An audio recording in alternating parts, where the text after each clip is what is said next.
பக்கத்தில் இருக்கிறவங்களை பார்த்து சொல்லுங்க, நன்மையினால் உன் வாயை திருப்தியாக்குகிறான், கழுகுக்கு சமானமாய் உன் வயது திரும்ப வாழ வயது போலாகிறது.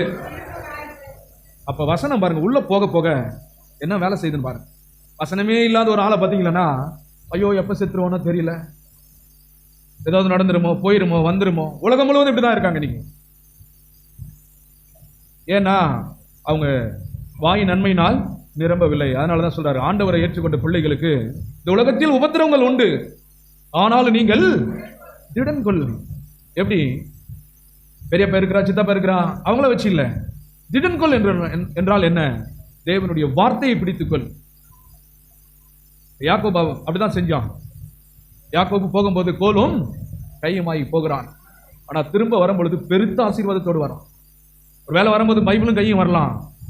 ஆனால் நீங்கள் உண்மையாய் தேவனுடைய வார்த்தைக்கு சத்தத்திற்கு செவி கொடுப்பீர்கள் என்று சொன்னால், இப்பொழுது சொல்லப்படும் ஆசீர்வாதங்கள் எல்லாம் உண்மையிலும், உன் பிள்ளைய மேலும், உன் வீட்டில் மேலும் வந்து பலிக்கும். எத்தனை பேர் விசுவாசிக்கிறீர்கள்? இது சபைன்றது வந்து நிறைய பேர் என்ன நினைக்கிறாங்க, இந்த மதத்துல இருந்து அந்த மதத்துக்கு போய் சேர்ந்துடுறது. இதுக்கு பேர் சபை இல்ல. ட்ரெஸ்ஸை மாத்திக்கிறதுக்கு பேரு இது பேரு சபை கிடையாது. ட்ரெஸ்ஸை மாத்திக்கலாம், கமலா மாத்திக்கலாம், இதெல்லாம் கிடையாது. உண்மையான ஒரு ரட்சிப்பு என்பது என்ன? இயேசுவை ஏற்றுக்கொள்வதற்கு முன்பாக ஏழைத்தனத்தில் இருக்கலாம், வறுமையில் இருக்கலாம், வியாதியில் இருக்கலாம். ஆனால் உண்மையாய் இயேசுவை நீ அறிந்து கொண்டாய் என்று சொன்னால், தேவாதி தேவன் சொல்கிறான், உன் வாயை நன்மையால் திருப்தியாக்குவார், உன் குடும்பத்தை நன்மையினால் திருப்தியாக்குவார், பிள்ளைகளுடைய வாழ்க்கையில் திருப்தியாக்குவார். அத சொல்றாரு, உன் வயது திரும்ப வாழ வயது போல மாற்றுகிற தேவாதி தேவன். வாசிப்போம் எரேமியா 32, எரேமியா 32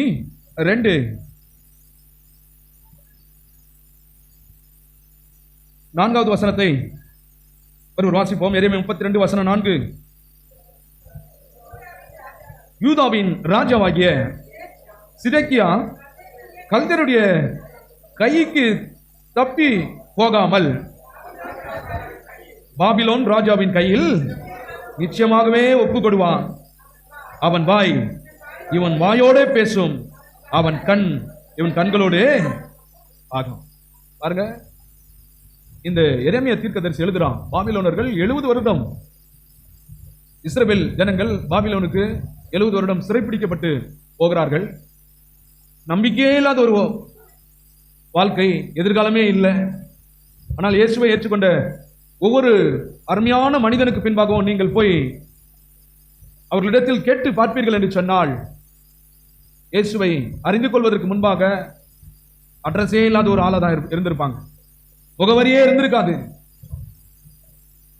உலகத்துக்கு யாருன்னே தெரியாது. தேவாதி தேவன் அறிமுகம் இல்லா உன்னிடம் வந்து அரியணை ஏற்றும் திட்டம் தந்து இந்த உலகத்திற்கு அறிமுகம் செய்கிறவரும் அப்பா இல்ல, அம்மா இல்ல, உன்னை படைத்த தேவன். கரங்களை தட்டி தேவனை மகிமைப்படுத்துவோம். உண்மையாய் ஒரு மனிதன் இயேசுவை ஏற்றுக்கொண்டால் நிச்சயம் பேசப்படும். ஏற்கனவே உங்களுக்கு மறுபடியும் நான் சொல்லியிருக்கேன். இது நிறைய பேர் சொல்ற மாதிரி இது வெள்ளக்கார கடவுள் கிடையாது. இன்றைக்கு செய்யூர் பட்டணத்திற்கு ஒரு பெரிய ஹிஸ்டரி இருக்கு.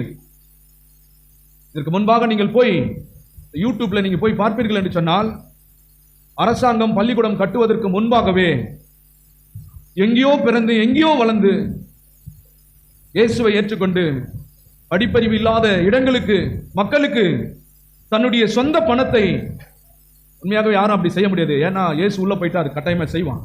சொந்த பணத்தை செலவழித்து செய்யூர்ல அருமையான மருத்துவமனை, அருமையான பள்ளிக்கூடம், இன்னைக்கு அதுல படித்த எத்தனையோ மகா மேதைகள் செய்யூர் பட்டணத்தில் இருக்கிறாங்க, பெரிய பெரிய லெவல்ல இருக்காங்க. ஏனென்று சொன்னால், கிறிஸ்துவம் என்பது மதத்தை பரப்ப வரவில்லை. கிறிஸ்துவம் என்பது மனிதனை சுற்றி சுழலுகிற ஒரு தேவனுடைய வார்த்தை. அதை புரிந்து கொள்ள வேண்டும். மதத்தை மாற்றாங்கன்றதுக்கு பேரு இது மதம் மாற்றம் கிடையாது. மனிதனுடைய உள்ளத்தை மாற்றுவது, பாவத்திலிருந்து விடுதலை, ஏழ்மைத்தனத்திலிருந்து உன்னை ஐஸ்வர்யவானாய் மாற்றுவது எப்படி, வியாதி உள்ளவர்களை சுகமுள்ளவர்களாய் மாற்றுவது எப்படி. இது எத்தனையோ பேர் அந்த கிறிஸ்டியன் பள்ளிக்கூடத்தில் படித்து இதுக்கு எவ்வளவு பெரிய ஆட்களாய் மாறீர்கள். நம்முடைய நாட்டினுடைய ஹிஸ்டரியை எடுத்து பாருங்க. முதல் அச்சு எந்திரங்களை கண்டுபிடித்தவர்கள். ஏன்?